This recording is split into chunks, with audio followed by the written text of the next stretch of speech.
Hello guys, welcome back po ulit sa ating YouTube channel. So, ngayon po ay i-review natin yung laro ng champion na si Jared Addison at yung first placer na si Nico Angelo Neri. Okay, so matinding ang game na to guys. Nanood talaga ako dito. So, sa online ito ginanap sa chess.com at ngayong araw, Sunday, hapon na yung Sunday. Okay, so tara tignan na po natin.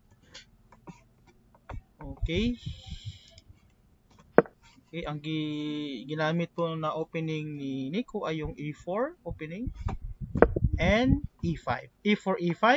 Okay, kagaya din ng nilaro namin ni Jared. A4 A5. Okay, knight F3. Okay, to attack the pawn. And then knight C6 to defend the pawn. Okay, next is okay. So bishop B5 yung nilaro ni Nico, yung tinatawag nating Roy Lopez opening or si Spanish opening. Okay, so trivia lang muna guys, no? Kaya ito tinawag na Roy Lopez opening kasi palagi kasi itong tinitira ni Father Roy, di ba? So, isa siyang pari na mahilig maglaro ng chess. So, dahil palagi niya itong tinitira, at syempre, unusual no, na may pari na naglalaro ng chess. Meron naman talaga pero kaunti lang. So, as tribute sa kanya, ipinangalan sa kanya yung opening na to. Ang Roy Lopez opening. Okay? So, ipagpatuloy natin. Okay, so Jared replied with Bishop C5. Okay, anong idea? So, para tignan niyang atakihin niyang pawn na yan. Pero in the meantime, dipensado naman. Okay, next. Okay, nag-castling po dito si Nico at nag-develop ng knight to okay, so knight to F6. So, anong idea?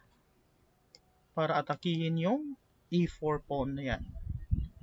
Okay, so tingnan natin. Okay, depensa, D3, depensa, and then, yan. So, A6. So, pinapedecide ni Jared kung ano ba ang gagawin ni Nico. Kakapture ba siya para magkaroon ng double pawn si Nico? Or aatras? Okay? So, Nico played A4. So, umatras siya. Okay? At nag-castling si Jared. Okay? So, parang natuto na talaga si Jared no, nung laro namin ni Jared A4, A5 din. Kung saan matagal siyang nag-castling. So, parang nahirapan talaga siya doon. Dahil hindi siya nag-castle agad. Kasi constant pressure yung in-apply kasi doon sa game na yun. Although, technically, draw siya pero dahil sa constant na pressure sa gitna ay parang nag-blunder siya in the long run. Okay? So, nag-rook E1. Okay, nag-rook E1 si Nico. Next is okay. So, knight saan ba yung knight na? Knight C6 back to ano bang square na yan? Okay, back to E7. So, anong idea niyan? Bakit siya bumalik? Okay. Baka capture ni Nico, no? Magkakaroon siya ng double pawn. So, ayaw niya ng double pawn. At saka, para rin to add a defender sa king side. Okay? So, tingnan natin. Okay, so Nico played a prophylactic move. So, prophylactic is parang something in advance. Although, wala pang threat dito kung tumalon yung knight dyan. Pero soon, pag D6 ni Jareth ay mapipresyo yung square na to. So, prophylactic move yan. So, H3. Okay, next is, inatake yung bishop. Okay. So, bumalik siya sa B3. Okay, next. Okay, so, bishop inatake yung rook. So, anong ginawa ni Nico? Okay, so, dinipinsahan niya ng bishop. At the same time, attacking the bishop. Okay, so, kinapture niya. Takes sa knight. Okay, nag-develop naman si Jareth sa B7. Okay, para to keep an eye on this diagonal kani siya.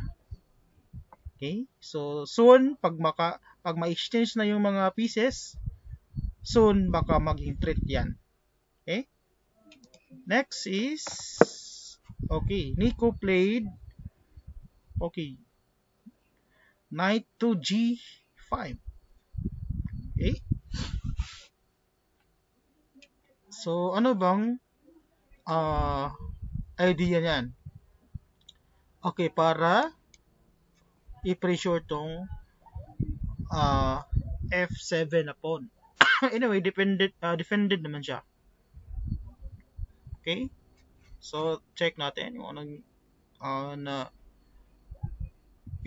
laro ni Jareth. Okay, so strike at the center. So D5 yung nilaro ni Jareth, D5, para i-pressure tong A4 pawn kasi ilang it is attacked 3 times, pero depended naman 3 times, so okay lang yan. Okay, okay, so knight to, okay, knight sa D2 to F3. So anong idea? Okay, so may free pawn dito. Okay, walang dumidepensa dito. So inatake ni Nico. Okay, so bumalik from knight to F6, bumalik ang knight to D7 para protektahan ang E5 pawn. Okay, so as you can see, yung game nila ay close to equal. Okay? Okay, si Jareth ang una nag-capture. A4 takes D5. Okay, takes by the bishop. Takes. Okay, yung E5, kinain ng kabayo. Okay, kinain ng kabayo rin. Then, takes with the rook. Okay, bishop takes B3. Okay, A2 takes B3. Okay, so wow, so parang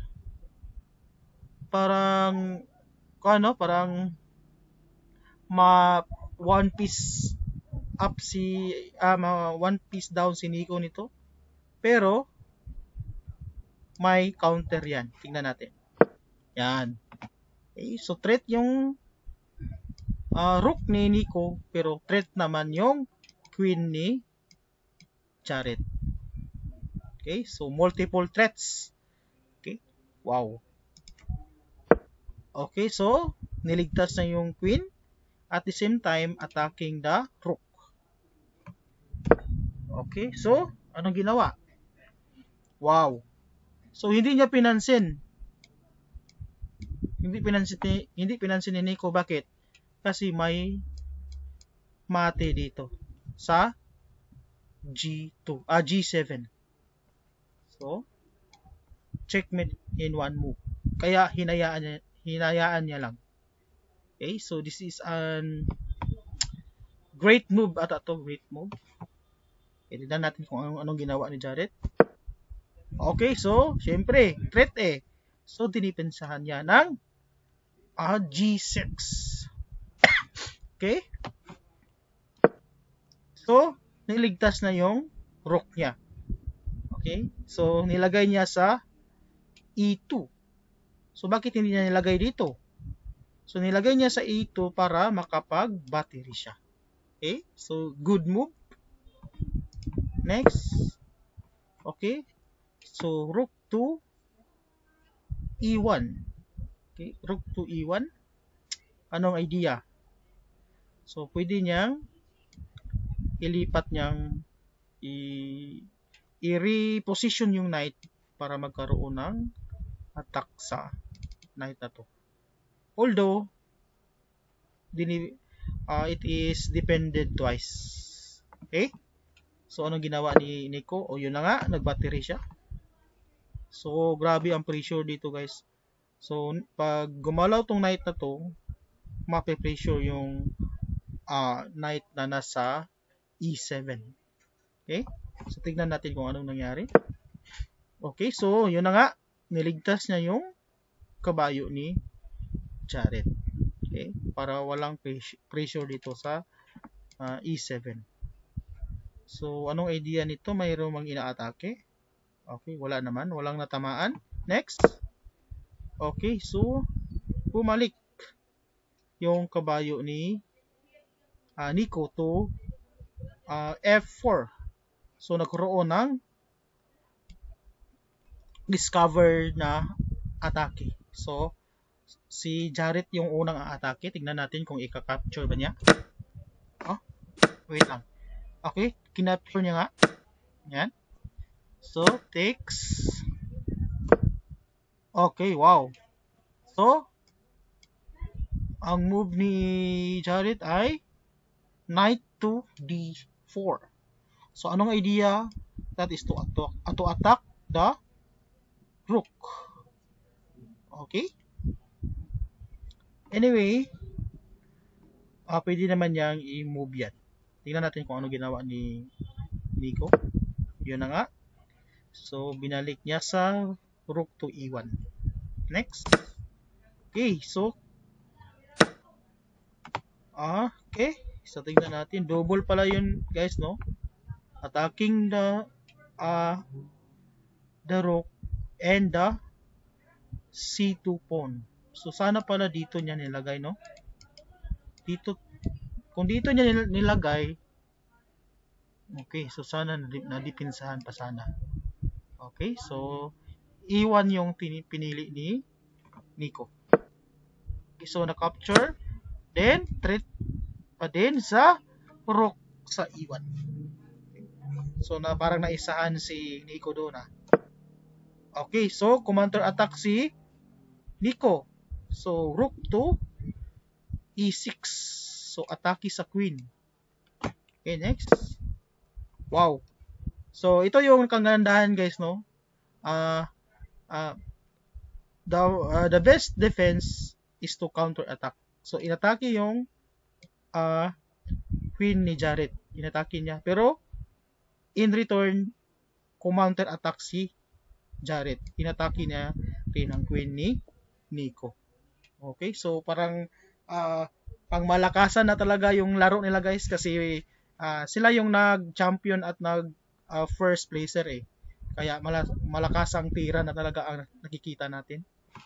Okay, next, anong ginawa ni Nico? Okay, so umiwas sa atake. Okay. So, bumalik sa D4 yung knight para atakihin ang queen, atakihin ang wow. So, ang tawag dyan ay pork. Para ma-pork yung rook at queen. Pero, hindi na malaya ni Jared na merong queen takes. Okay? Meron tayong queen takes A8. Okay? At with check pa yan. Okay? So, yan yung hindi napansin ni Jared. With check kasi. Okay? So, tignan natin. Yun na nga. Queen takes A8 with check. So, Queen to G7. Okay, so ang titira ay si Nico. Kaya nailigtas na yung knight niya. Okay? Tingnan natin kung ano nangyari. Okay, ilan na ba ang time dito, guys? Hindi natin makakita yung time, no? Okay, so hanging ang rook at knight. Kaya ang pinili na i-save ni Nico ay yung siyempre yung rook. So, queen takes f4. Okay? So, Nico played queen to d5. So, anong threat niyan? To attack the knight. And also, may coming na check dito. Okay? So, tignan natin kung anong ginawa niya. Okay, wow. So, maganda yung move na ginawa ni Jarrett, no? So, preventing, nakita niya kasi yung rook to e7. Okay? Rook to e7 na kasi is coming. So, kaya, move na talaga, itago muna yung king. Okay? So, iwas talaga tayo sa check. Okay? So, okay. Nico played d7. So, anong idea? Para mag-battery siya dito, then to attack the h7 pawn. Okay? So, tingnan natin. Okay, so counter attack si Jarrett. So, attacking this pawn. Okay? So, pensado naman. Tingnan natin. Ayun na nga. So, at battery attacking the h7 pawn. Tignan natin kung ano ginawa ni Jarrett. Okay, so hinayaan niya na lang ang h7 pawn kasi wala naman siyang magagawa. Okay? Wala na siyang magagawa. So, tingnan natin. Okay, so dito guys. So, may na-miss dito si Nico, no? So, bakit dito siya nag-take? Bakit hindi dito? At bakit hindi dito? Okay? So, may knight naman. So, kasi guys, hindi kasi natin nakikita yung oras, no?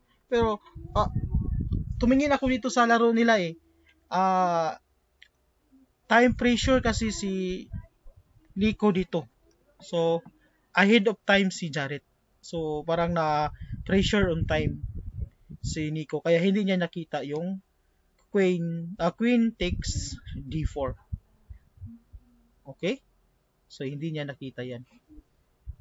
So, ito pa yung kinapture na. Okay, next.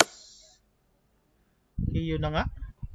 So, dahil hindi na-capture yung d4 at nakaroon tuloy ng check sa king. So, hindi pwede ma-capture ng rook kasi depensado ng queen. Okay, next. Okay. So, king. So, iniligtas ni Nico yung queen niya. Queen to h2. Then, knight to f4.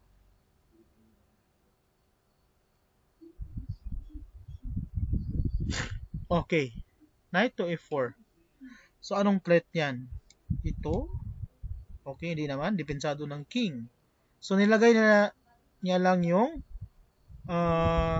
knight dyan para soon in the future ma-atake yan. So, ito yung threat. Yung f2 na pawn. So, tignan natin. Yun na nga. So, nilagay niya dyan, pwersado tuloy. Ano nangyari dito? Okay. Yun na nga. So, okay. So, check yung king, pero pwede naman kainin ng king or queen. So, kinain ni Jared ng king. Okay, so check. Yan. Okay, so rook take h7. So, yan. So, king to e2. So, bakit na? Okay. Gusto niyang itago dito sa f1 para wala nang check. Okay, tingnan natin. Oh. Okay, so ito yung inatake niya. So, hindi na siya nag-check. At yun na nga. So, tinago niya sa D1 niya pala tinago yung king ni Jared. Okay, so, anong ibig sabihin? May clock na nakalagay. Ibig sabihin yan ay loss on time si Nico. Okay, so, ganyan talaga, no? Kapag blitz game kasi to 5 minutes. Ganyan talaga kapag time pressured. So, hindi na natin nakikita yung mga best move dahil sa yung pressure sa time. Okay? So, saan ba yun? Ha? Sana parang lamang pa si ito. So, kung hindi lang time pressured si Nico nito, ay siguradong makikita nitong queen takes d4. Yan. So, panalo pa sana si Nico nito. Okay, dahil may queen, ang kay Nico kasi is queen at saka rook. Kang Jared ay queen at saka knight. At saka makakapture pa yung knight ni Jared. Okay, so natalo si Nico sa oras at saka sa time pressure. So, I guess that's all. So, parang napahaba yung video natin, guys. Matatagalan ito pag-upload. Okay, so see you guys sa ating mga next video po para sa mga analysis sa chess. Bye-bye!